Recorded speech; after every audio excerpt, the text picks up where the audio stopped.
Okay, episode 2 of the All Sweet podcast. I'm going to be totally honest with you. This is episode 2. Take 20, okay? I started filming one I filmed one yesterday. I started editing it, and within that editing process, I decided this is garbage. I hate this. I'm going to try again. And I think where I went wrong is I started trying to record an episode with heaps of clippable bits and try to make it clippable to put it online and on Instagram and gain traction and views and make people laugh. And you know what? The episode came out worse because of it, because it came across fraudulent. Not even fraudulent. It became not fun for me because I was trying so hard to make it funny, and that doesn't work. So I've scrapped that whole episode and I'm doing it again. This is episode 2, take 2. Luckily, you're not going to hear the previous one. I'm just going to talk. First thing what I wanted to say is, it's the second episode, and the first one, I ended up putting it out. I committed to it, and it's out there. It's out on the internet for people to listen to. And I know a few people already have listened to it. And the first thing I want to say about that is thank you so much, because the amount of people that have listened to it, I was not expecting. I thought it would maybe get 2 or 3 listens. One of those listens being myself, to make sure that everything is uploaded properly and edited correctly. Another listen being perhaps a close friend. And the third listen being someone who potentially dislikes me, because it's always the people that dislike you who are the most interested in what you're doing, because they're curious. And how people can't hate you if they don't know what you're doing. And the best way to know what someone's doing is and hate them is to make yourself across absolutely everything. In saying that, I don't know. I don't think there's anyone who actually dislikes me. Maybe there is, maybe there isn't. I don't know. No one, like I said last week, no one cares. No one cares about anything. And if you do dislike someone for no other reason other than they just kind of shit you, well, sometimes that's the thing. Sometimes people just annoy you, or sometimes you dislike people for other reasons, and that is a you problem. Anyhow, for those who do like me and have liked the podcast so far, I want to say a huge thank you, because I received a lot more views than I expected. I'm not saying the views are in the hundreds, but they were a lot more than I expected. I'm not going to say numbers. It's no one's business, because what's a big number for me might be small for someone else. It's all subjective at the end of the day. But what the number I did get, I am beyond happy with, especially for someone who is a no one. Yeah, it's nice. It's nice. I think if I got the numbers and that was it, then I wouldn't know what to make of it. But the amount of messages I received from people simply showing their support or congratulating me, or more importantly, telling me that they listened to the whole episode and they found it funny and they laughed at bits and pulling out specific things that they found entertaining, those messages really have helped me.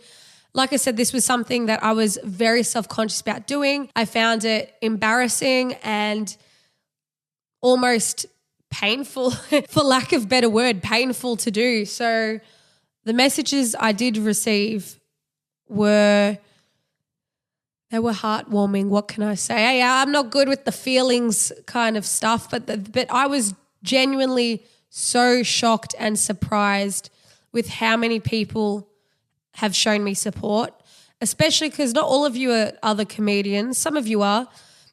Some of you are from music or just people I've met in my years on this planet. And like I said, no one who's listened to the podcast has any obligation to me. Like I said, a lot of people I know have carried across through music, and the fact you're even taking an interest in this is so appreciated. And yeah, look, I could go on and on about this, but I won't, because I have to make this listenable and I'll be fumbling over my words. But basically what I'm trying to say is the support people have shown me is extremely appreciated and valued, and there have been so many kind words, and I appreciate the time you've spent listening to the podcast, and to even go the step further and share the podcast on your own socials or send me a message.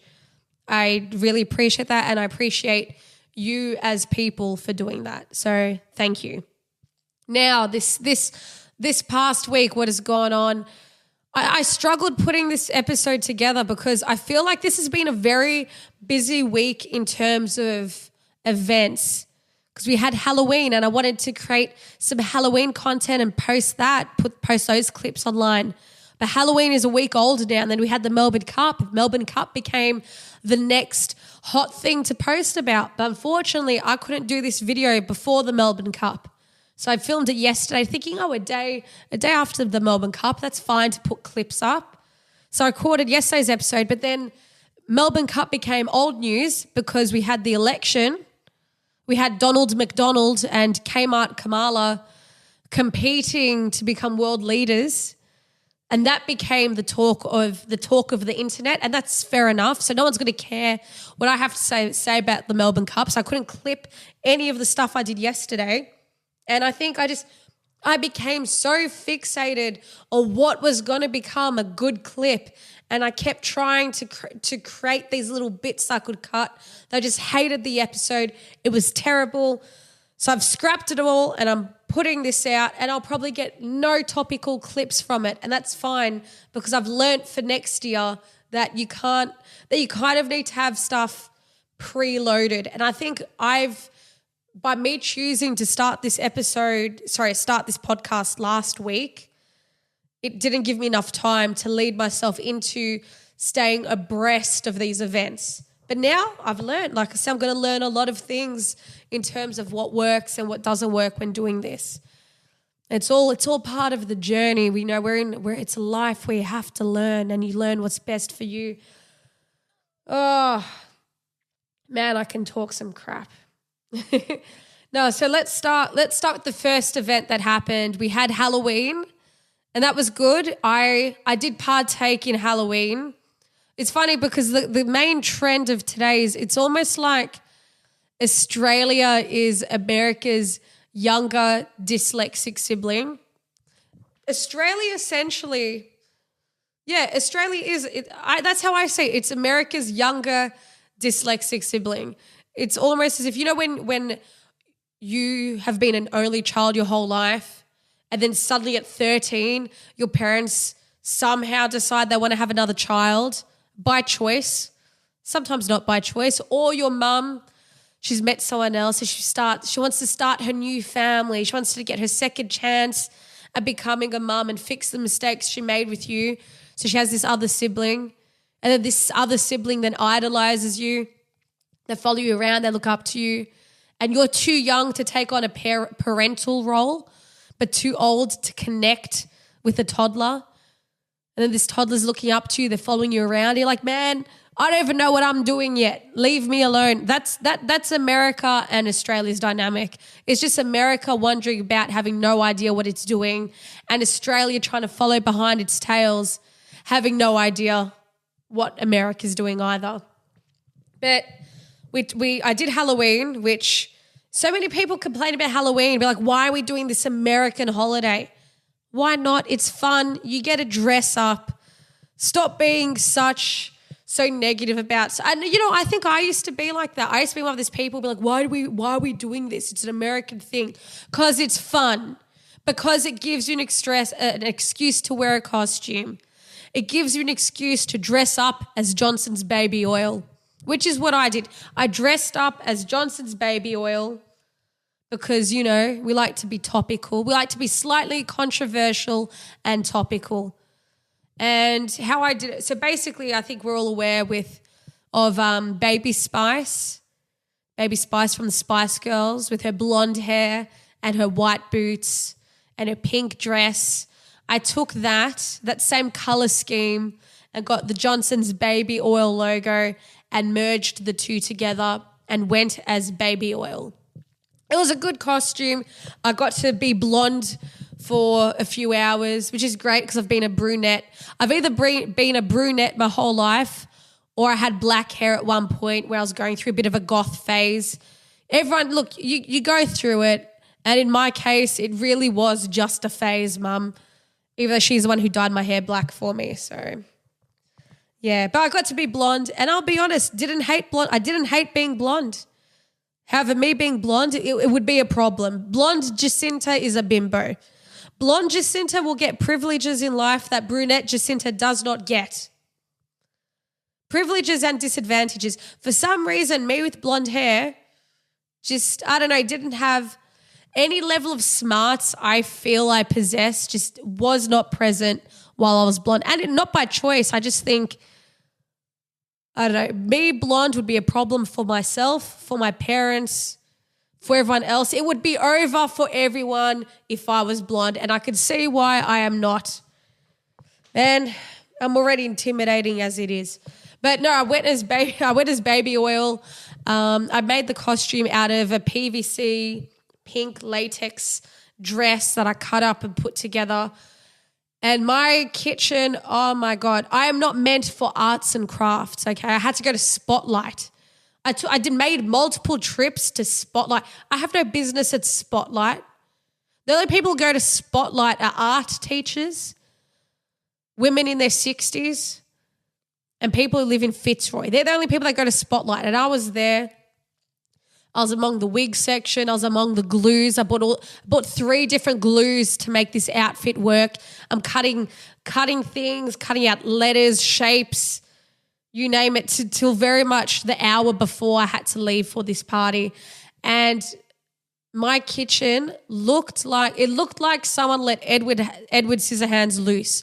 There was fabric everywhere. There were threads everywhere. And I'm not an arts and crafts girly. I'm not an anxious person, but it gave me anxiety. I don't like the mess. And I'm also a left-hand. The world isn't meant for left-handers. There's no left-hand scissors out there. There are, but like they're hard to find. And I'm not going to go. I already went on enough of a mission trying to find glue to stick PVC together. I wasn't in the mood to go find special scissors as well for this project. I think I spent close to $200 putting this outfit together. And I could not wait to get my kitchen back, in all honesty. It did not look good. But in terms of the outfit, I went to the party and I also drowned myself in baby oil for the full effect. When I do something, I commit to it. Like I go all out, otherwise there's no point. And that's how I justify being arts and craft girl for the week. I'm there cutting with the wrong hand. I'm wearing glasses because I can't see anything. I'm trying to improve my attention span because God forbid you try to get me to do a task for more than 3 minutes and try to get me to stay interested. So it was a mission and I did it. Was it worth it? I don't know. I got a cool photo out of it. That's cool. When I rocked up, a lot of people didn't even realize what I was dressed as, which was so annoying. You go through the whole effort to put this outfit together and no one realizes what you are, despite having spent so long creating a giant Johnson's baby oil logo to put on your dress. I guess it's kind of reassuring because one thing it showed me is people don't perv on you as much as you think they do. Or maybe they perv on you too much so they don't notice the logo strapped to your torso because their eyes haven't been able to venture there, put it that way. No, a lot of people thought I was dressed up as Barbie initially, which is fine. I guess Barbie is a good first assumption given how relevant she was earlier this year. I think it was this year. Barbie and Oppenheimer. Hang on, let me check when that film was released. July 2023. What, a year ago? Nearly a year and a half ago. What have I been doing the last year? This film is like 18 months old. I thought it was from 2 months ago. What is going on? Man, we're in November. Man, I don't know what I've done this year. I need to weigh some things up. Anyway, man, I don't know what year it is and I expect people to know what my costume is. Anyway, back to what I was saying. Once eventually people clocked on to what I was, the reactions I got were great. It was fun. I was there carrying around my little baby oil bottle to make sure the vision was communicated. The only thing I find awkward about Halloween parties is when people don't necessarily grasp what your costume is. Then you have to tell people, it's like, oh, what are you? Oh, I'm baby oil. What are you meant to be? Oh, I'm a sparrow. And you're like, oh, cool. And then all of you just stood there telling each other what you are. That felt awkward. It's weird. Also trying to have a serious conversation while you're dressed in a Halloween costume. I went to a party intended for other comedians and we're all dressed up. I ended up in a few deep-ish conversations throughout the night. And there were a few times where I just felt like laughing because first I can't have a serious conversation, but also because there's something hilarious about just standing there dressed up as, I don't know, a burglar having a serious chat. I couldn't take myself or the other person seriously. To be honest, that's always been an issue for me. I remember when I was a teenager, I used to work at Woolworths, and you know when it's like Christmas at some sort of big corporation, they force the staff to indulge the occasion. So they strap little bunny ears on all the staff members. If you want your customer service staff to be disrespected, the first thing you need to do is have them dress as a Disney character or the Easter bunny. No one's taking that person seriously. I remember I was there 16 years old, so no one's going to respect me anyway. Meanwhile, I'm there with bunny ears. I've got some woman in her 40s rocking up with 5 children. She's resentful of the world because she didn't get to become a journalist like she wanted. She's trying to return a punnet of strawberries that are all moldy that she bought 2 months ago that she's forgotten about.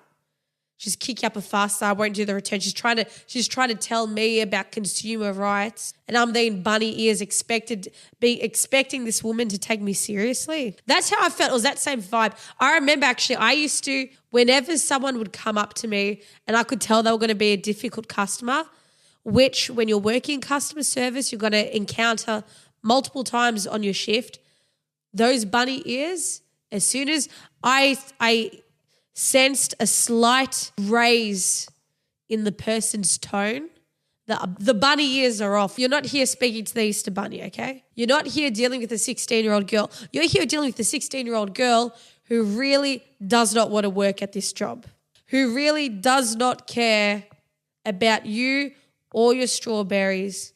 Please get your kid away from the newspapers because I'm going to have to sort out that newspaper stack again. And I'm here in bunny ears. I'm going to be told off for taking off these bunny ears. But then I'll be told off because I didn't process your refund. And then you don't like how I spoke to you because I'm 16 years old. I'm not equipped to deal with this situation. You then complain to my manager, who then tells me off. The manager's 33 years old, still completing an arts degree. She's there telling off a 16-year-old because it makes her feel important. Then both of you go on with your day. Then I go home stressed, dreading the next shift that I have to do. And the fact I'm going to have to wear the bunny ears again tomorrow and go through the whole thing and then have to try and take myself seriously. That's how I felt at the Halloween party, having chats, dressed in a costume. It was a fun night though. I didn't get nominated for best costume. Was I robbed? Yes, I think I was. Did anyone else commit to soaking their body in a substance for full effect? I doubt it. By the end of the night, I was shivering because I had a layer of baby oil on me. Nearly gave myself hypothermia because I like to suffer for my art. No, it was a good night. Look, I am not much of an events person. I don't really enjoy events, which is probably ironic to say because I'm usually one of the last people to leave an event. I know, it's like I think I'm waiting for something to happen. I think it's going to get better. My highlight of every event is when I leave and have maybe 1, 2 or 3 cheeseburgers on the way home. I don't know. I've always been like that. I like the process of dressing up and getting ready to look nice for an event, but I don't always enjoy being there. I don't know what it is. largely it comes down to sometimes at events I feel I have to really perform and entertain and talk to people, and I can't be bothered talking to people sometimes. And that feeling largely comes from assuming the other person doesn't want to talk to me, or me just not knowing how to. You know what? I can speak to most people if they're open to conversing. And some people just aren't. And then I'm like, well, I don't know how to talk to you then. And also I can't hear very well from one of my ears. So with that layer on top, I can't hear what the person's saying. I'm having to decipher. I mean, it's like a game of charades. I'm trying to figure out what this person's saying. It becomes hard work. And there was a few conversations like that night. And I will always try with everybody as long as they try with me. Like there were a few people I've not met before. This isn't even at this event that I was at. This is just in general. Like there'll be events that I go to where I don't necessarily know a lot of people there, but if someone's engaging with me, I'll show them the respect and engage back. And this happened at the event I was at on the last week. There was a few people there that I've not met before, but they were just, I don't know, they were trying, they were putting in a lot of effort. And I think when someone puts in effort, the least you can do back is give them the same effort. And if you're not willing to give that effort, then remove yourself from that situation, which is what I did at one point. At one point I got so tired of those chats where it's like, so have you always been from Melbourne? Oh, yeah. How long have you been doing comedy for? Oh, yeah. Well, how about you? Yeah. 2 years? Yeah, same. So what gigs do you usually, those chats? And I got sick of it and I left the conversation. I joined another conversation of some people that know a bit better. And then they said, oh, we're having a pretty deep chat about this thing. I said, that's fine. Can I sit here and not contribute? They said, yes, you can. I said, perfect. Somehow ended up talking more than ever. And it purely comes out of sometimes you connect with people and sometimes you don't. I don't know. I've just been like that with I've always been like that with events, whether it's a work event or a music event, a comedy event, a birthday party, whatever it is I'm at. There's one thing that I've noticed I can't stand, however, and it's happened in comedy, it's happened in music. I've spoken to other friends of mine and they've had it happen as well.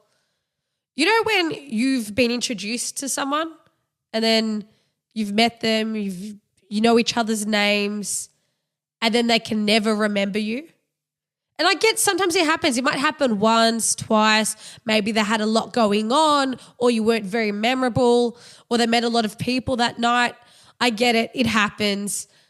But when you have to keep meeting the same person over and over again, I'm sick of meeting the same head over and over again. And then every time we meet, you just don't remember me. Sometimes, like I said, sometimes I believe you genuinely don't remember people. It just happens. But after 4 or 5 times, I don't know, 4 or 5 times, you either have some serious recollection issues or you just don't care.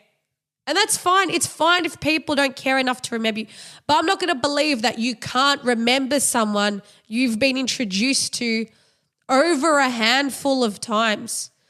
At that point, I'm just going to convince myself that you love the process of reintroducing yourself and saying your name. You love the whole, I'm so-and-so and sorry, who are you? Because it makes you feel powerful that you've forgotten. So it helps you always have the level up in every conversation, because every conversation you're starting with someone, you're starting it with the thing of, I can't remember who you are. And then you've just got that slight alphaness over them. You've started the conversation with, oh, sorry, I'm so-and-so and who are you? That is the best way to give yourself the upper hand. It's the most pricky way as well. I'm not saying it's a good way to go about things, but there is 100% people doing that and they don't realize that that's what they're doing. And because I'm not going to buy that someone I've met 4 or 5 times can't remember me. Because there's people that I genuinely can't remember, that I've met multiple times I can't remember. And then they become synonymous with the fact that I can't remember them. And then eventually I'll associate that person with the fact I can't remember them. That's how I start remembering them. And then eventually I find some other feature to remember them by that becomes Steve with the small eyes. And that's how I remember, oh, that's Steve with the small eyes. I never forget him after that. But when someone I have met and been introduced to time and time again still can't remember me, don't worry about it. Don't worry about it. I'll do you the favor. I'm tired of meeting you. We don't have to meet again. I've met you. At this point, we've met. We don't need to meet again, and I'm not meeting you anymore. I don't know.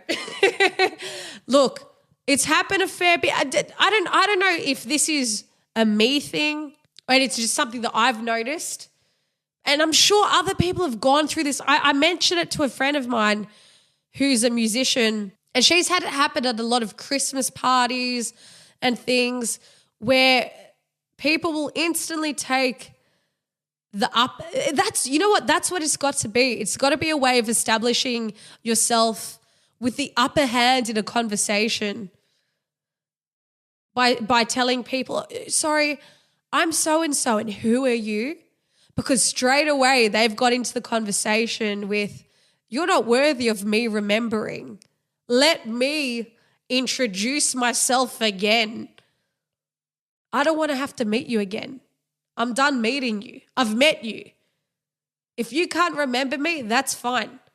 Don't worry. Save yourself the introduction. I've met you. Oh. I love how this is called the All Sweet Podcast. And largely it's me complaining about things. But I guess it's kind of fitting with the podcast name because it's sort of meant to be, no matter the situation, it's all sweet. Because, yeah, all right, you don't remember me, that's sweet, it's fine. As I said, it happens in comedy, it happens in music, it happens in the workplace. You could do 20 gigs with someone. You could have 20 Google Meets with someone. You always meet in the same context and get introduced multiple times by the same person. That's all good. I think you're a bit of a prick now. You also resemble my dentist, but that's a different story. I don't know. This isn't even to do with anything recent. This is just me going through the waves of life. I don't know. When I think about it specifically in terms of comedy, in terms of music, in terms of the workplace, I highly doubt a lot of the times you get introduced to someone, that person doesn't already know who you are. Because it is the nature, I think it's the nature of anyone who is within the same field as someone. They see what else is around, whether it's as a source of inspiration or to see what other people are doing or competitor research, you know what's around. So when you see someone and act like you don't know who they are, you know who they are. Stop the game and stop looking like my dentist. How long have we been recording? 24 minutes. I have to head off soon. Okay. I do aerial gymnastics. That's right. I'm a gym girly in case you didn't pick it, believe it or not. And I do aerial gymnastics or aerial silks, and I'm going to have to wrap this up very soon. This episode is already a lot more fun for me than yesterday's episode. I don't know if it's fun for people listening, but I've had fun so far. So hopefully you're having fun listening to this. What else has gone on this week? We had the Melbourne Cup, the spectacle that is the Melbourne Cup. And every year it's the same thing. It's always an opportunity where men rock up. Men are dressed in their best politics suit, wearing white suit pants or chinos, hiked up above their ankles to expose a quirky sock, the suits from politics. And of course the outfit has to be complete with a brown belt and brown shoes combo. It's the same suit that they wore to a 21st 7 years ago. And because they got lucky at that 21st, like, I'm going to wear this to the Melbourne Cup. They think it's going to have the same effect in case they get to pick up some drunk marketing girl. who's on her day off. It's her day off to get loose. Usually she's doing Pilates at 5 a.m. Whereas this, not today. She's on the track. She's gone to the races. What are the marking? What do the chicks wear to the races? Women, when they go to the races, it's too much colour. Every dress, it's got pink, purple, blue and orange in the one outfit. Their dress has so much pattern, it looks like an optical illusion. You wouldn't wear it at any other time of the year either. It's bought from Gorman. They're never nice dresses. They're actually pretty tacky. I don't know, there's some weird unspoken dress code that the dress you wear to the races has to be the most obnoxious in colour. And you have to wear every colour possible. You need to wear sunglasses just to talk to one of these women. Otherwise, these dresses will burn your retinas. And then on the heads, they're balancing a satellite-like structure. Fascinets used to be a sign. You know what? Fascinets used to be a sign of royalty and wealth. Now it's just a sign of which person's going to get so drunk off Prosecco that they'll start wearing their shoes as a handbag. Anyway, like I said, I don't really follow the Melbourne Cup. I don't know much about it. But I do know there's a lot of ethical issues with it. But taking that aside for a moment, it's a chance for divorcees from Baronia to live it up for a weekend. I don't know. I've never been to the Melbourne Cup and I don't think I ever will. It comes back to the thing. I don't like events. I'm not into it. I don't get the appeal of it. It just feels like a one day or a weekend where you get to pretend you're fancy, where you get to pretend you're richer than you are. Meanwhile, the rich people spend their time in something called a bird cage. You know, it's not until I break it down now that I realize how eventful this week has actually been. Because we also had, the day after the Melbourne Cup, we had the election. And I don't think, look, I was going to say, I don't think I'm going to say too much on the election purely because, I don't know, it's the second episode. Man, I chose the worst time to start this podcast. I've picked the week. The second episode falls on the week where it's got all these significant events in pop culture that I have to talk about. I've put too much pressure on myself. Now I've got to talk about Trump and Kamala. I don't know, if I'm going to speak on it, what can I say? I've seen a lot of angry people online. I've seen a lot of people crying, filming themselves crying about the results of the election. I don't know. If you're the kind of person who feels the need to film yourself crying and screaming in your bathroom and then uploading it online, are you really someone who I can trust to make an educated and non-emotionally driven choice in terms of who's going to run a country? I don't know. Can I trust you? Even if I saw a video of myself crying that much about something, I don't think I could trust my own opinion or advice in that moment on any topic. I'll tell myself, take a breather, then come back to me. Clear your head, babe. I should probably talk about the election briefly. Man, I have a podcast. She has 2 podcasts. She barely has 2 podcast episodes and now she's weighing in on hard-hitting politics. Come on. I'm here in my kitchen. I bought this microphone from Harvey Norman. Now I'm talking like people care about my opinion. Look, I guess it's topical and it's relevant and I'll just throw literally only 2 cents in. My first sense or lack of common sense, I'm not going to put myself down. This is what I think happened.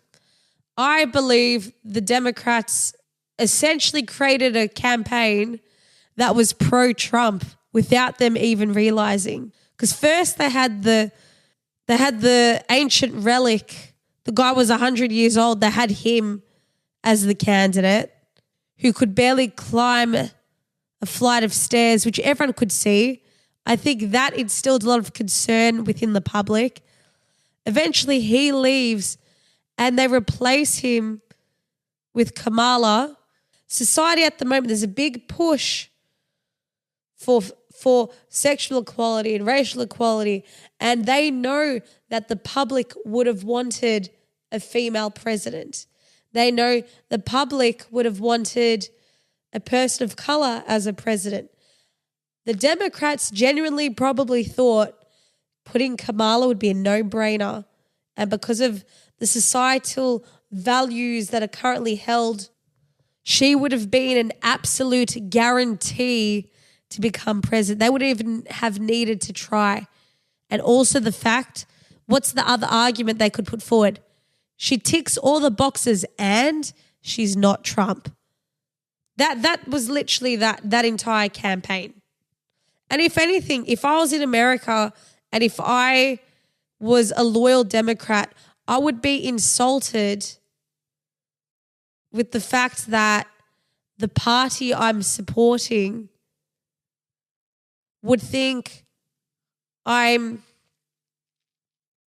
easily manipulated enough to pick someone purely on the fact they tick certain boxes of demographic.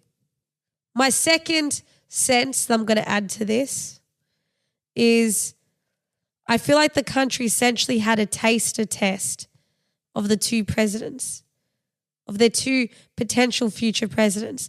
They had Trump for 4 years and then they had the Biden-Harris administration. So technically, to a degree, they've experienced both and they still went with Trump.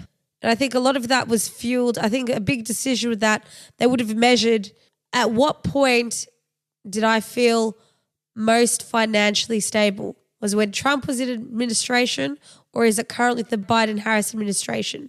Clearly, Trump won because people preferred America when Trump was in power. And now I'm reading things saying Palestinians will never exist again because Trump has won. But let's not forget which administration this war started in. Anyway, that's all I'm going to say on this. I'm not keen on getting all hot and heavy with the politics here. This is meant to be a fun podcast. This is getting too deep for me. All I do know is you had one guy, he's in McDonald's 1 week. The next week, he's got his fist in the air like he's Sylvester Stallone on a Rocky film poster. Then you've got Kamala. Every rally of Trump's looks like a rock concert. Then you see Kamala. She's there she's taking a different approach. She's trying to relate to the people. She's jiving. She's riffing. Man, America is just one big sketch. I said it last week. I'll say it again. Anyway, I'm on 40 minutes of crapping on. Let's wrap this up. It's episode 2. Take your side, the little political spiel at the end. I hope you guys enjoyed this week. I wanted to talk, actually, I had a few things I wanted to talk about this week. I wanted to talk about this parking situation that happened because I want to say it and get a few people's thoughts on it. I also wanted to talk about my gigs and just a few other stuff. I obviously didn't get around to it because I've picked the busiest week of the year to release the second podcast. I've put all this unnecessary pressure on myself. But I think it went okay, I hope. But yeah, next week I'll talk about my gigs. I'm away in Sydney for a few days gigging, so I'm not sure if the next podcast will come out before or after Sydney. I'll have to see how much time I have. Probably after Sydney, so then I have more to talk about. I've been crapping on for 41 minutes. I need more topics. I think I've got enough right now. Anyway, once again, thank you so much to anyone and everyone who listened to the first episode. Thank you so much to those of you who made it this far in the second episode, and to those of you who will hopefully return for the third episode. Like I said, it is greatly appreciated, and I genuinely do. Yeah, I don't know. Thank you. That's all I've got to say. Thanks so much. This is the All Sweet Podcast. I'm Jacinta Jaye. Catch you later.